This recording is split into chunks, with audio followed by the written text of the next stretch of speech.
Hello students, how are you? I hope you all are fine.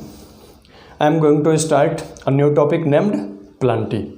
Actual में हम लोगों ने डिस्कस कर लिया था प्लांटी के बारे में. अब ये प्लांटी का यहाँ से इंट्रोडक्शन करेंगे हम लोग. प्लांटी का इंट्रोडक्शन तो कर लिया था, प्लांटी का क्लासिफिकेशन शुरू करेंगे. प्लांटी का क्लासिफिकेशन में मैंने बताया था कि पूरे ओवरऑल प्लांट ग्रुप को प्लांट किंगडम को 5 ग्रुप्स में डिस्ट्रीब्यूट किया गया है. Thallophyta, bryophyta, pteridophyta, gymnosperm and angiosperm.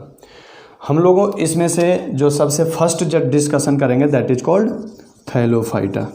हम लोग थैलोफाइटा के बारे में यहाँ पे डिस्कशन करेंगे. अभी थैलोफाइट्स हैं क्या, कौन कौन से प्लांट को इस ग्रुप में इंक्लूड किया गया है, इनके क्या क्या कैरेक्टर्स हैं, ये कहाँ कहाँ पाए जाते हैं, किस तरह के क्लाइमेटिक कंडीशन में होते हैं, ये सारी चीज़ों का स्टडी हम लोग थैलोफाइट्स में करेंगे. आइए शुरुआत करते हैं थैलोफाइट्स की कि थैलोफाइट्स है क्या.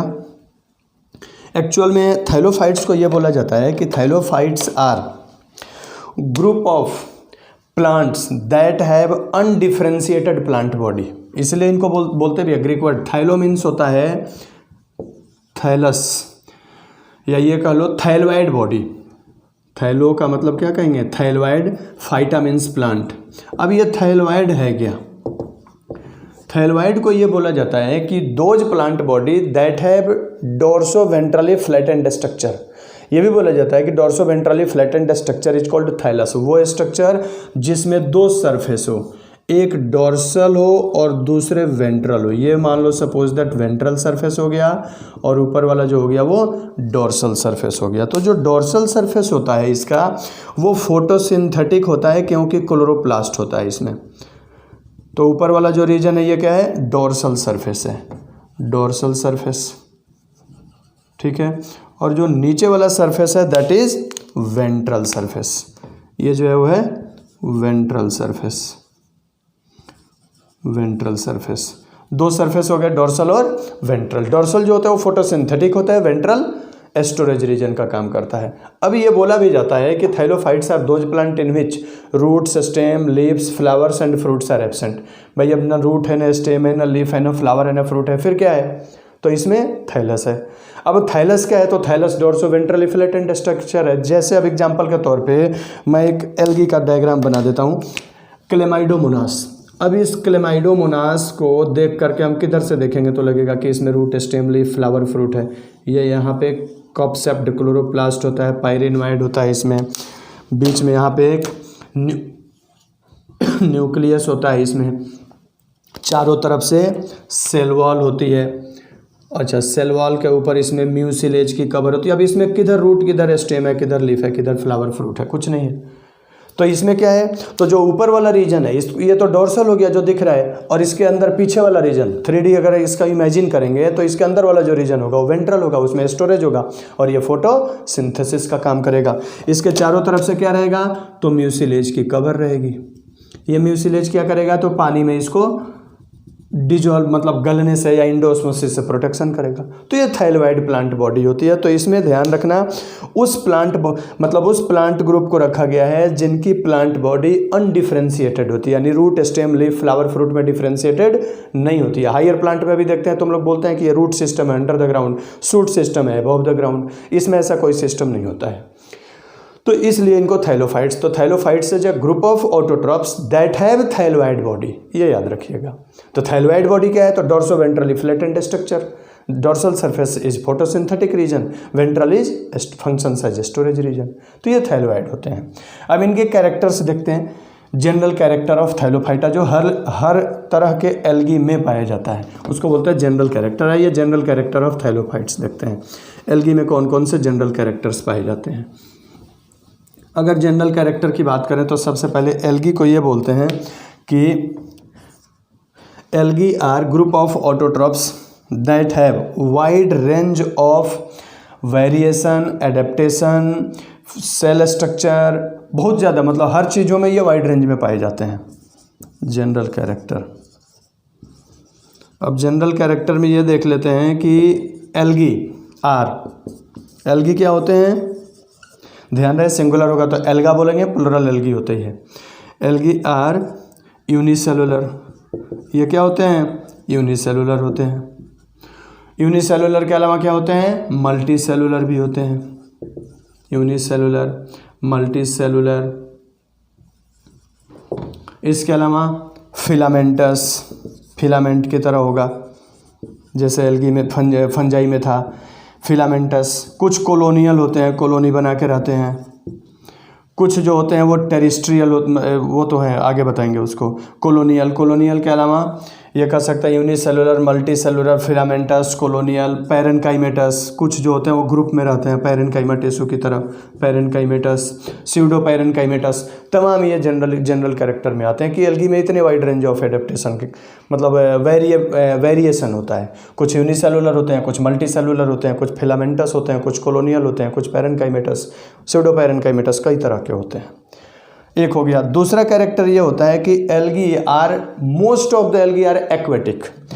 जितने एल्गी हैं उसमें से मोस्टली एल्गी जो हैं वो क्या होते हैं, एक्वेटिक होते हैं। Most of the algae are aquatic. Mostly जो एल्गी होते हैं वो क्या होते हैं, एक्वेटिक होते हैं। ठीक है, ये पानी में ज़्यादातर पाए जाते हैं। मतलब ये कह लो कि अभी इस एक्वेटिक में दो तरह के हो जाएंगे। कुछ जो होते हैं वो फ्रेश वाटर होते हैं और कुछ जो होते हैं वो मैरीन वाटर होते हैं। Marine water means saline water, ocean और सीज आते हैं। कुछ स्प्रिंग भी हैं, लेक भी है मैरीन वाटर। फ्रेश वाटर में ध्यान रखिएगा वो वाटर जिसमें सॉल्ट का कंसंट्रेशन कम होता है। इसमें ponds, pools, ditches, rivers, lakes, spring, fall सारे आते हैं इसमें। ज़्यादातर वैसे देखा जाए तो इस अर्थ पे मैरीन वाटर है, फ्रेश वाटर के सोर्स कम है। जैसे स्नो मेल्ट हो रहा है, वो फ्रेश वाटर पानी बन रहा है, लेकिन वो रिवर में आ रहा है फ्रेश वाटर, वो रिवर से होते हुए फिर से कहाँ चला जा रहा है, समुद्र में चला जा रहा है, सीज में या ओशन में चला जा रहा है। तो वहाँ भी फ्रेश वाटर मैरीन वाटर में कन्वर्ट हो जा रहा है। फ्रेश वाटर को हम ईजिली पोर्टेबल वाटर बना सकते हैं, मैरीन वाटर को ईजिली पोर्टेबल वाटर नहीं बना सकते हैं, कॉस्टली है। हालांकि कई कंट्री ने इसको मैरीन वाटर को भी फ्रेश वाटर में कन्वर्ट करने का टेक्निक डेवलप कर लिया, लेकिन वो कॉस्टली है। तो ये मतलब इनकी क्या होती है, एडेप्टेशन है कि most of the algae are aquatic. अब एक्वेटिक के अलावा एल्गी कहाँ कहाँ पाए जा सकते हैं, पहले उसकी डिस्कशन कर लेते हैं, फिर एल्गी की कहानी शुरू करेंगे कि इसको शुरुआत किसने किया था। एक्चुअल में इसकी एल्गी या ये कह लो थैलोफाइट्स जो हैं, इनका स्टडी जो शुरू किया था वो फ्रिश्च ने किया था, इसलिए फ्रिश्च को फादर ऑफ एल्गोलॉजी कहते हैं। इंडिया में एमओपी अयंगर थे जो फ्रिश्च के स्टूडेंट रहे हैं। चूँकि थैलोफाइट्स जब डिस्टिंग्विश किया गया था तो थैलस लाइक सिर्फ और सिर्फ कौन मिले थे, एल्गी मिले थे। एल्गी के अलावा मॉडर्न साइंटिस्टों ने क्या किया है कि फंजाई और बैक्टीरिया को भी थैलोफाइटा में डाल दिया है, इंक्लूड कर दिया है। फंजाई में भी थैलोइड प्लांट बॉडी होती है, बैक्टीरिया में भी होती है। तो ये एल्गी, फंजाई, बैक्टीरिया तीनों को ओसवाल और टिपो क्लासिफिकेशन जो है 1942 में दिया था, उसमें इंक्लूड किया गया है थैलोफाइटा और एम्ब्रियोफाइटा। तो थैलोफाइटा में एल्गी, फंजाई और बैक्टीरिया को रख दिया था। खैर ये तो बाद में डिस्कस कर लेंगे, हालांकि हमारे ये सिलेबस में है भी नहीं ओसवाल टिपो का क्लासिफिकेशन, जो था मैंने बता दिया था प्रीवियस लेक्चर में। थैलोफाइटा में सिर्फ और सिर्फ हम लोग एल्गी पढ़ेंगे। अब एल्गी का डिटेल स्टडी बताए थे भाई कि एल्गी का जो डिटेल स्टडी है वो किया था किसने, फ्रिश्च ने किया था। फ्रिश्च ने किया था। इन्होंने अपनी बुक भी लिखी थी एल्गी के ऊपर। इसके अलावा फ्रिश्च के ही एक स्टूडेंट थे, इसलिए इनको फादर ऑफ एल्गोलॉजी कहते हैं, फादर ऑफ एल्गोलॉजी। या एल्गोलॉजी को हम अनदर लैंग्वेज में फाइकोलॉजी भी बोलते हैं, एल्गोलॉजी, या इसी को हम क्या बोलते हैं, फाइकोलॉजी। इंडिया में जो स्टडी करने का काम किया था वो एमओपी अयंगर ने किया था। एमओपी अयंगर साउथ इंडियन थे ये, अयंगर ने किया था, इसलिए इनको फादर ऑफ इंडियन एल्गोलॉजी कहते हैं। ये फ्रिश्च के स्टूडेंट रह चुके थे अयंगर। एमओपी अयंगर है, फादर ऑफ एल्गोलॉजी हैं। अब एल्गी का जो इन्होंने स्टडी किया था तो हैबिट और हैबिटेट के आधार पर कई तरह की वाइड रेंज ऑफ एल्गी का स्टडी किया था। अब हमने बताया कि most of the algae are aquatic. Beside aquatic, aquatic को छोड़ करके एल्गी कहाँ कहाँ पाए जा सकते हैं उसकी स्टडी करते हैं। तो कुछ एल्गी जो होते हैं वो टेरिस्ट्रियल होते हैं। Terrestrial in the sense that found on surface या found on land. Terrestrial algae. Terrestrial algae में कौन कौन आएंगे? टेरेस्ट्रियल एल्गी में बहुत ज़्यादा नहीं है, टिरेंटोफोलिया है जो टेरेस्ट्रियल एल्गी है, टिरेंटोफोलिया, ये टेरेस्ट्रियल एल्गी, अंडरलाइन कर दीजिएगा जब लिखिएगा तो। टेरेस्ट्रियल के अलावा कुछ ऐसे एल्गी होते हैं जो किसी दूसरे प्लांट के ऊपर ग्रो करते हैं, ग्रो ऑन, ये कह लो कि बार्क ऑफ या grow on tree trunk of another plant, उसको हम बोलते हैं epiphytic. AP means above, phytic means plant, मतलब ये दूसरे किसी प्लांट के ऊपर ग्रो करते हैं। जैसे बारिश के सीजन में ज़्यादातर हो जाते हैं ये, जो एवरग्रीन फॉरेस्ट है वहाँ बहुत ज़्यादा रेनफॉल होती है, तो पानी जब स्टेम से गिरता है उसके ऊपर एल्गी की लेयर बन जाती है, that is called epiphytic algae. Epiphytic में भी बहुत सारे एल्गी हैं, जैसे वाउचेरिया हो गया, वाउचेरिया के अलावा वल्वोकीट हो गया, प्रोटोकोकस हो गया, लिख देता हूँ मैं नाम, वाउचेरिया, ओइडोगोनियम भी है, ओइडोगोनियम, बल्वोकीट,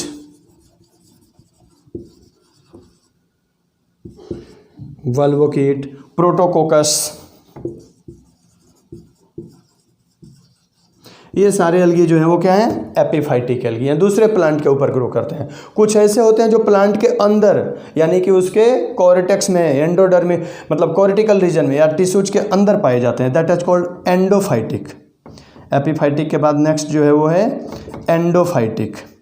endophytic means, endo means with in, phytic means plant, found inside the plant body. Endophytic क्या होगा? Found inside the plant body.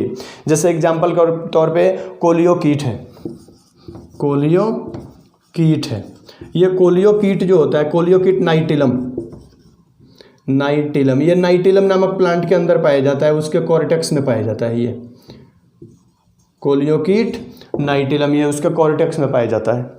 Endophytic के बाद एपीफाइटिक, एंडोफाइटिक, एपिजोइक, किसी न किसी मतलब एनिमल की बॉडी के ऊपर ये उगते हैं, जैसे स्नेल की बॉडी पे उगते हैं, एपिजोइक बोलते हैं उसको हम बोलते हैं epi means above, zoic means animal, epizoic यानी found on the body surface of another animal. Epizoic का अगर एग्जांपल देखेंगे, जैसे उसके स्नेल के बॉडी के ऊपर ग्रो कर जाते हैं, स्नेल के बॉडी के ऊपर एपिजोइक हो गए, जैसे क्लेडोफोरा हो गया, क्लेडोफोरा हो गया। क्लेडोफोरा जो होता है ये स्नेल की बॉडी सरफेस पे पाया जाता है, cladophora. Endozoic, endozoic algae, endo means within, zoic means animal. ये जो हाइड्रा है उसके गैस्ट्रोडर्मिस में पाया जाता है एक एल्गी जिसका नाम है zoochlorella, zoochlorella found in gastrodermis of hydra. ये जूक्लोरिला जो होता है गैस्ट्रोडर्मिस में पाया जाता है हाइड्रा के। तो ये मतलब वाटर को छोड़ करके और कौन कौन से जगह है जहाँ एल्गी पाए जा सकते हैं? लैंड पे पाए जा सकते हैं, एपीफाइटिक किसी दूसरे प्लांट पे, एंडोफाइटिक प्लांट बॉडी के अंदर पाए जाते हैं, एपिजोइक किसी दूसरे एनिमल की बॉडी पे पाए जाते हैं, एंडोजोइक बॉडी के एनिमल की बॉडी के अंदर पाए जाते हैं। इसके अलावा भी होते हैं कुछ एल्गी, जैसे कुछ एल्गी हैं थर्मल एल्गी है, जैसे थर्मल एल्गी का एग्जांपल हो जाएगा क्लोरिला। क्लोरिला जो होता है वो हॉट वाटर स्प्रिंग में पाया जाता है क्लोरिला, तो वो थर्मल एल्गी होता है। इसके अलावा क्रिप्टोफाइटिक एल्गी भी है। क्रायोफाइटिक, क्रिप्टोफाइटिक दो होता है, एक है क्रायोफाइटिक और एक है क्रिप्टोफाइटिक। तो क्रायोफाइटिक जो होता है ये पाया जाता है स्नो या आइस पे। नाम सुना होगा red snow, green mountain of Europe, जो यूरोप में ग्रीन माउंटेन है वो पूरा बर्फ़ का पहाड़ है, उसके ऊपर क्लेमाइडोमोनास येलो एस्टोनेंसिस की एक स्पीसीज है जो कवर्ड है, और वो उसका पूरा का पूरा क्या कर रखा है, उसको ग्रीन कलर का बना रखा है। ग्रीन लैंड जो है, पोलर कैप्स जो है वहाँ पे भी पूरे का पूरे एल्गी हैं, एल्गी का कारण वो ग्रीन कलर का दिखता है, तो उसको बोलते हैं क्रायोफाइटिक एल्गी। नीचे जो भी नंबरिंग था आप नोट करिएगा तो लिख लीजिएगा, उसको बोलते हैं cryophytic. Cryophytic grow on ice और स्नो, ये कहाँ ग्रो करता है? ग्रो ऑन आइस और स्नो, ये या तो आइस या स्नो के ऊपर ग्रो करते हैं। एग्जाम्पल बताया था अभी, हिमेटोकोकस निवेलिस भी है, रेड स्नो, हिमेटोकोकस निवेलिस, हिमेटोकोकस निवैलिस, ये रेड स्नो है हिमेटोकोकस निवैलिस का कारण है। हिमेटो रेड कलर का इसमें पिगमेंट होता है, वही बताया था मैंने, फाइकोसाइनिन और फाइकोइरिथ्रिन, इसमें फाइकोइरिथ्रिन होता है, ये रेड स्नो के ऊपर पाया जाता है। इसके अलावा chlamydomonas yellowstonensis, green mountain of Europe, वो इसी का कारण है। क्लेमाइडोमोनास येलोस्टोनेंसिस,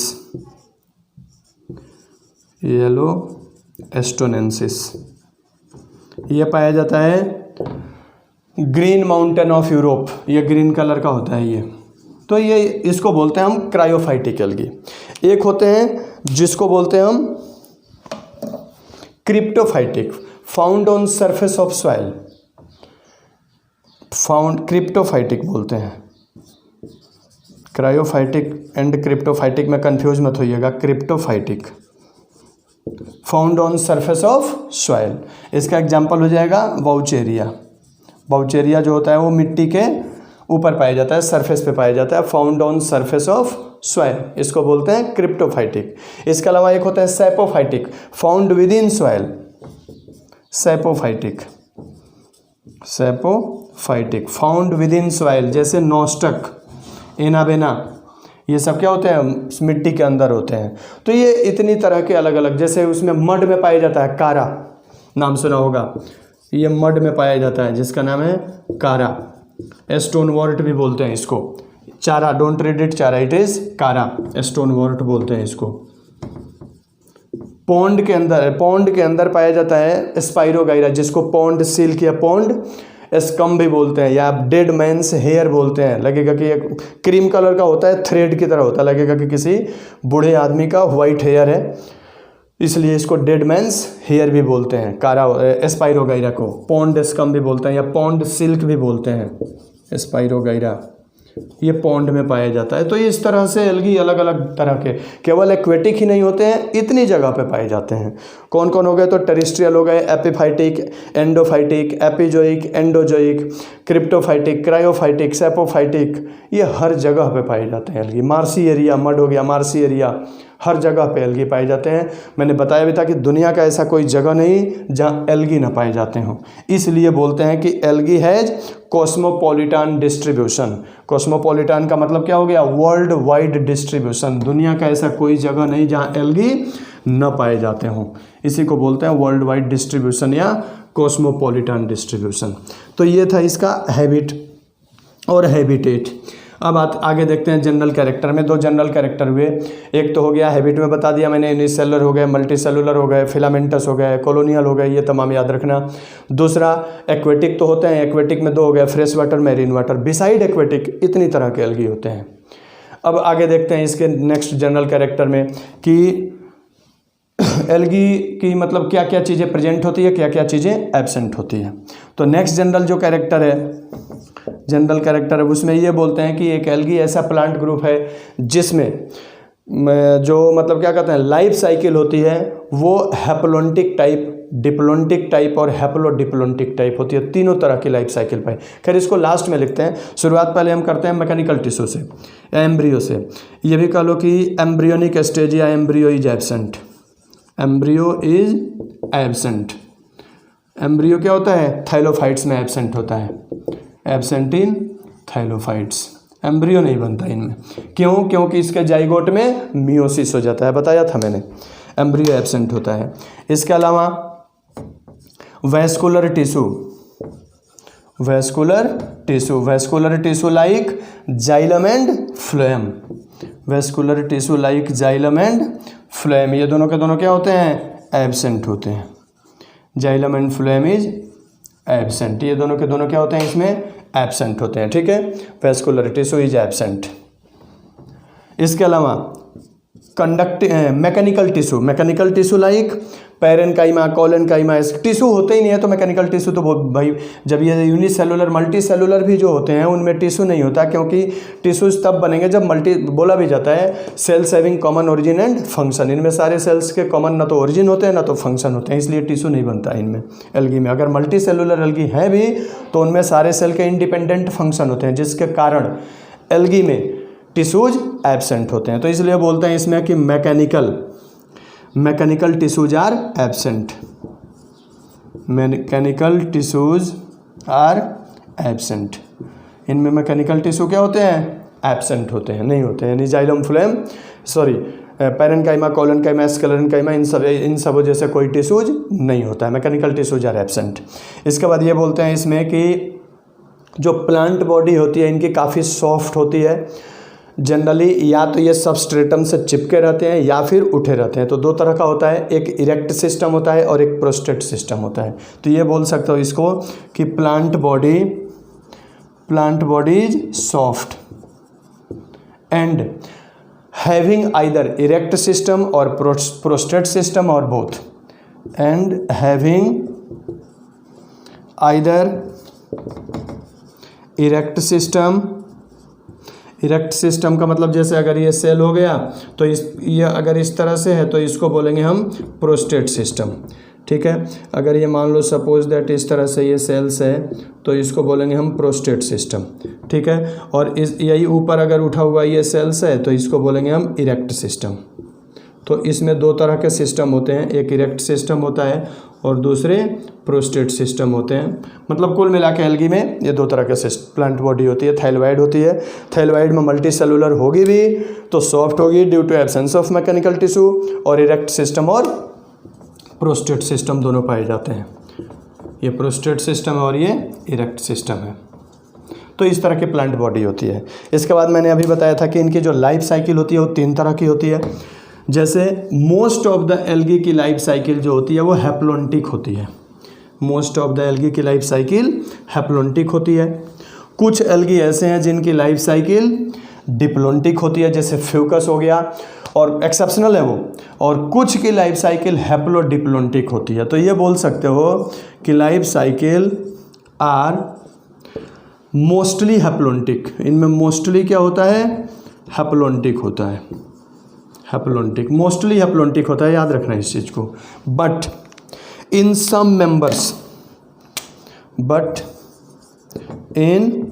मेंबर्स, कुछ मेंबर्स में life cycle is diplontic and हैप्लोडिप्लोन्टिक।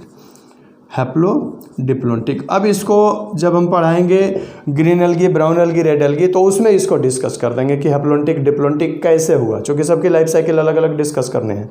तो उनके मेंबर्स में जनरली ये अलग अलग जगह पे होते हैं, एक में नहीं होते हैं, अलग अलग ग्रुप में होते हैं। तो वहाँ पे डिस्कस कर देंगे इसको हैप्लोन्टिक कैसे। एक बार जब कॉमन जैसे ग्रीन एल्गी पढ़ाएंगे तो ग्रीन एल्गी का लाइफ साइकिल बताएंगे, उसमें इसको बता देंगे। तो ये 3 तरह की लाइफ साइकिल होती है, ध्यान रखना, हैप्लोन्टिक, डिप्लोन्टिक और हैप्लोडिप्लोन्टिक। इसके अलावा जनरल कैरेक्टर में लगभग इतने नहीं, रिप्रोडक्शन बचा। रिप्रोडक्शन देखो जनरल कैरेक्टर में वो भी आता है। तो रिप्रोडक्शन जो होता है एल्गी में, मोस्टली जो रिप्रोडक्शन होता है या तो वो वेजिटेटिव होगा या तो एसेक्सुअल होगा। रिप्रोडक्शन जो होगा वो एक्चुअल में 3 तरीके का होता है रिप्रोडक्शन एल्गी में, ठीक है। अब वो जो 3 तरीके का होता है ये कौन कौन होता है ये देख लें। सबसे पहले मोस्ट कॉमन वेजिटेटिव होता है। वेजिटेटिव जो होगा या तो फ्रेगमेंटेशन हो जाएगा या death and decaying of older thallus से होगा। ओल्डर थैलस है वो डेथ हो गया, डिकेड हो गया, उसके कुछ जेम्यूल्स बच गए, वो नया बना लेते हैं, तो वेजिटेटिव होता है। कुछ के जो होते हैं वो एसेक्सुअल होते हैं। अब एसेक्सुअल जो बनेगा ये जब भी बनेगा तो किससे बनेगा? स्पोर्स से बनेगा। स्पोर्स 2 तरह से बनते हैं इसमें एल्गी में। कुछ स्पोर माइटोसिस से बनते हैं तो उसको बोलते हैं माइटोस्पोर्स, कुछ मियोसिस से बनते हैं तो उसको बोलते हैं मियोस्पोर्स। तो इस तरह से एसेक्सुअल रिप्रोडक्शन 2 तरीके का होता है, माइटोस्पोर और मियोस्पोर। वेजिटेटिव के बाद सेक्सुअल जो होता है इसमें सेक्सुअल रिप्रोडक्शन 3 तरीके का होता है। कौन कौन होगा? तो या तो आइसोगेमस होगा, या तो एनाइसोगेमस होगा, या तो ऊगेमस होगा। तो इसमें 3 तरीके का रिप्रोडक्शन यही होता है, सेक्सुअल रिप्रोडक्शन, आइसोगेमस, एनाइसोगेमस और ऊगेमस। हालांकि मोस्ट कॉमन रिप्रोडक्शन जो है वो वेजिटेटिव और एसेक्सुअल है, क्योंकि ये क्विक होता है, फास्ट होता है और तेज़ी से ये स्प्रेड होते हैं। जनरली फेवरेबल कंडीशन में आइसोगेमस हो जाता है, एनाइसोगेमस ओगेमस भी होता है, लेकिन कभी कभी क्या होता है ये अनफेवरेबल कंडीशन में भी हो जाता है, सेक्सुअली रिप्रोड्यूस कर जाते हैं। ये सेक्सुअल में भी इस फेवरेबल अनफेवरेबल दोनों में होता है। वेजिटेटिव भी जनरली फेवरेबल अनफेवरेबल दोनों में होता है। कहाँ कहाँ होता है अलग अलग एल्गी जब पढ़ाएंगे तो बताएंगे। एक काम करते हैं इसका एक बार रिप्रोडक्शन का ये वेजिटेटिव और ये सेक्सुअल बता देते हैं है क्या ये। वेजिटेटिव में देखो क्या होगा। वेजिटेटिव में जैसे मान लो पुराना थैलस है, ओल्डर थैलस है। अब death and decaying of thallus कैसे होता है ये देखते हैं। जैसे ये मान लो सपोज दैट स्पाइरोगाइरा हो गया। अब स्पाइरोगाइरा में अगर फ्रेगमेंटेशन होगा तो इसमें होता क्या है कि एक सेल का टुकड़ा फ्रेगमेंटेड टूटता है। ये सपोज दैट अगर स्पाइरोगाइरा के सेल्स हो गए, अगर इसमें फ्रेगमेंटेशन हुआ तो फ्रेगमेंटेशन में एक सेल का फ्रेगमेंट अलग होगा इसमें, तभी ये नया एल्गी बनेंगे, अदरवाइज़ नया एल्गी नहीं बनेंगे। ये मान लो इस तरह से है, जब अगर फ्रेगमेंटेशन हुआ इसमें और यहाँ से ये दो पार्ट में टूट गया, एक फ्रेगमेंट ये बन गया और दूसरा फ्रेगमेंट ये बन गया। अब एक फ्रेगमेंट जो ये बना इसमें एक सेल आना ज़रूरी है। अगर ये सेल नहीं आया, सपोज दैट इतना टुकड़ा टूट के अगर निकला तब तो नहीं बनेगा। पूरा का पूरा क्या निकलना चाहिए इसमें, कंप्लीट सेल निकलना चाहिए। अगर कंप्लीट सेल नहीं निकल रहा है तो इसमें नया नहीं बनेगा। अब ये एक सेल हो गया सिंगल। अब ये सिंगल सेल में न्यूक्लियस होगा, क्लोरोप्लास्ट होगा, ये सारी चीज़ें इसमें मौजूद रहेगी, तो ये एक सेल नया स्पाइरोगाइरा बना लेगा। अब एक सेल इधर भी टूट के अलग हुआ है, यहाँ भी वही कंडीशन है। अब ध्यान रहे, ये पोर्शन जो होगा वो तो सड़ जाएगा, निकल जाएगा। ये जो बीच वाला पोर्शन बचा है जिसमें एक सिंगल सेल है कंप्लीट, वो वाला पोर्शन इसका नया स्पाइरोगाइरा बनाएगा। ये यहाँ वाला पोर्शन, अब यहाँ से भी एक स्पाइरोगाइरा बन जाएगा, इससे भी एक स्पाइरोगाइरा बनेगा और इससे भी एक स्पाइरोगाइरा बनेगा। तो इस तरह के वो बोलते हैं हम फ्रेगमेंटेशन। डेथ एंड डिकेइंग में क्या होता है, कई बार पूरा फ्रेगमेंट सड़ गया। कुछ फ्रेगमेंट ऐसे होते हैं जिसके अंदर कुछ वेजिटेटिव प्रोपेग्यूल्स या जेम्यूल्स बन जाते हैं। फूड स्टोर ज़्यादा होता है, न्यूक्लियस जब फेवरेबल कंडीशन आएगा जर्मिनेट होकर नया थैलस बना लेगा। तो ये होता है वेजिटेटिव में दो कंडीशन है, दो तरह का होता है, एक फ्रेगमेंटेशन और दूसरा death and decaying of older thallus. तो ये वेजिटेटिव का टाइप्स है। ये सेक्सुअल की बात करते हैं कि ये सेक्सुअल कौन कौन किस किस तरीके का होता है। पूरी एल्गी में होता है ये, ध्यान रहे। अब ए सेक्सुअल की बात अगर करें, मोस्ट कॉमन है तो ए सेक्सुअल देखो किससे किससे होता है। एक तो सबसे पहले होता है जू स्पोर्स से, सबसे ज़्यादा होता है। Zoo means animal, spore means spore, animal like spore. These are motile flagellated free swimming spore are called zoo spore. इस तरह से ये होते हैं जू स्पोर्स। अब क्या होगा कि ये पानी के ऊपर फ्लोट करते रहते हैं, यहीं से नया प्लांट बन जाता है। फेवरेबल कंडीशन में बनेगा, ध्यान रखना। जब इनको plenty of food, climatic condition, सारी चीज़ें बेटर मिलेगा तो ये जू स्पोर के थ्रू डेवलप करेगा, उसको बोलते हैं जू स्पोर फॉर्मेशन। जब अनफेवरेबल कंडीशन आता है तो यही जू स्पोर क्या करेगा कि अपना फ्लेजिला शेड कर देगा और चारों तरफ एक पतली रेजिस्टेंट वाल बना लेगा और इसी के अंदर पैक हो जाएगा। Such condition is called aplanospore. Aplanospores. तो एप्लेनोस्पोर क्या करेगा, during unfavourable condition, during unfavourable condition, unfavourable condition zoospore withdraw their flagella, zoospores withdraw their flagella and surrounded by mucus coat, mucus coat या ये कह लो कि cyst, एक cyst बना लेगा ये चारों तरफ। Then it is called flagella and surrounded by mucus coat, then it is called aplanospore. Clear? होता क्या है, कई बार बहुत प्रोलॉन्ग अनफेवरेबल कंडीशन चला जाएगा, ज़्यादा मतलब बहुत ज़्यादा एडवर्स कंडीशन क्रिएट हो जाएगा। उस कंडीशन में क्या होता है कि अपने चारों तरफ और मोटी वाल बना लेगा। ये क्या करेगा, अपने चारों तरफ और ज़्यादा थिक एंड रेजिस्टेंट वाल बना लेगा। Such condition is called hypnospore. इसको बोलते हैं hypnospores. During extreme unfavourable condition zoospore make thick resistant coat around themselves to protect themselves under unfavorable condition या extreme unfavorable condition. such spores are called hypnospore. तो favourable में बनेगा zoospore, हल्की सी unfavourable हुआ तो एप्लेनोस्पोर, बहुत ही ज़्यादा एक्सट्रीम अनफेवरेबल हुआ तो हिप्नोस्पोर. ये कई बार क्या होता है हिप्नोस्पोर कंडीशन में डिवाइड करने लगते हैं, उसको पामेला स्टेज बोलते हैं. उसमें क्या होगा एक के अंदर 4-4 जूस्पोर बनना शुरू हो जाएंगे और चारों तरफ म्यूसिलेज का कोट बना लेंगे. सच condition is called Pamela stage. तो ये जो कंडीशन होगा इसको बोलेंगे हम पामेला स्टेज. तो जूस्पोर्स ही अलग अलग कंडीशन में आता है. इसके अंदर सबके अंदर 4-4 स्पोर बनना शुरू हो जाएगा, मियोसिस कर जाएगा या माइटोसिस के थ्रू ये डिवाइड हो जाएंगे. ये कंडीशन इसमें होती है.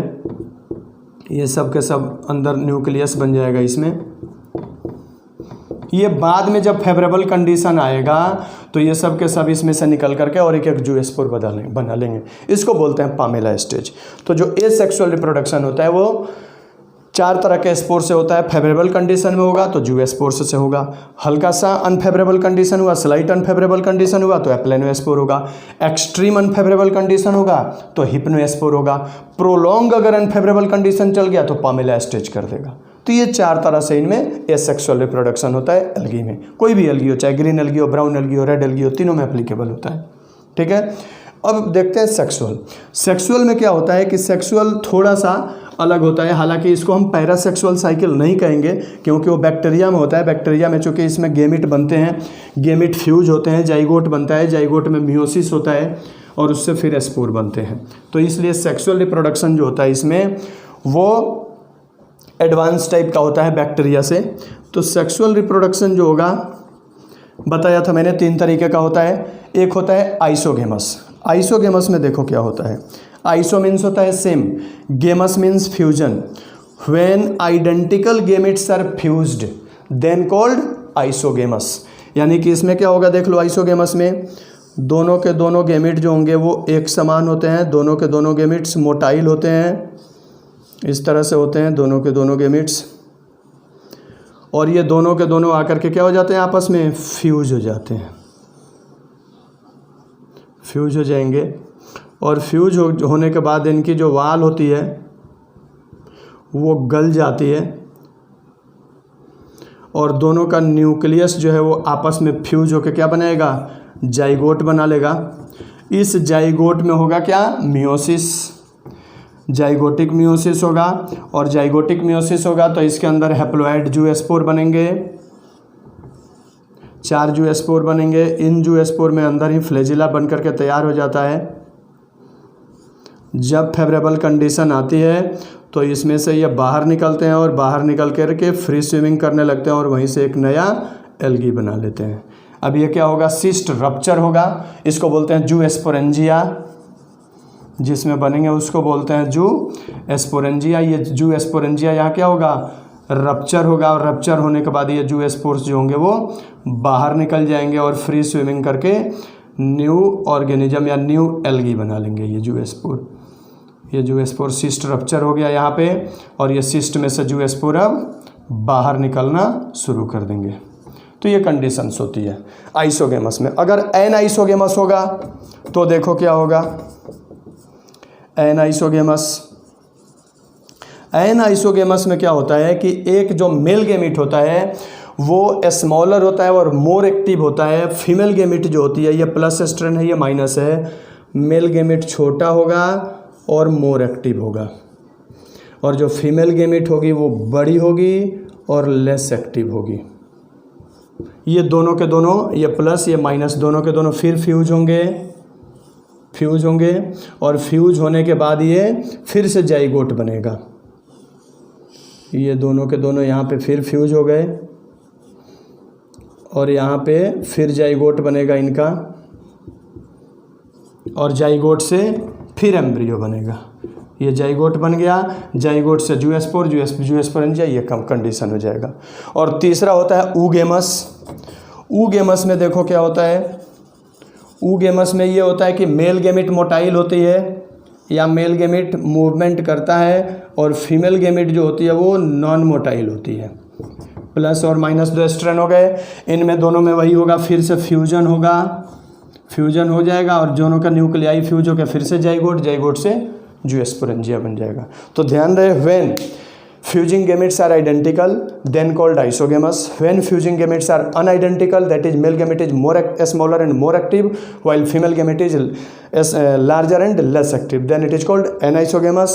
And when male gamete is motile and female gamete is non-motile due to absence of flagella, both fuse to form zygote and then undergoes meiosis to form zoospores, such type of sexual reproduction is called oogamous. तो ये 3 तरीके का sexual reproduction होता है। ये यहाँ algae का introduction और जनरल कैरेक्टर था। अब एल्गी के 3 ग्रुप हैं, green algae, brown algae, red algae. इन तीनों का डिस्कशन नेक्स्ट लेक्चर में करते हैं। ओके।